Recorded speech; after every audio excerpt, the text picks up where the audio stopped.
Maghihilamos tayo today for today's video. I-introduce ko lang tong bago kong na-discover na sabon from Lady G Glow Skincare. Ito yung ginagamit ko na sabon for my morning and evening routine. Itong glutathione with niacinamide. Napaka-mild and gentle lang niya. No hapdi feelings or even pangangati.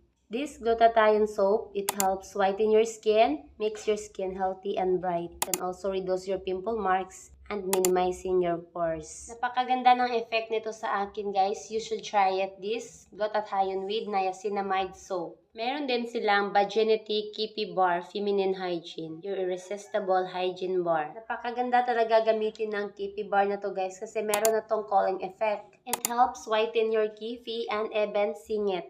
Saka meron tong antifungal and antibacterial. Kaya talagang hindi ka talaga mangangati sa Keepy Bar na to. It increase natural lubrication, maintain freshness,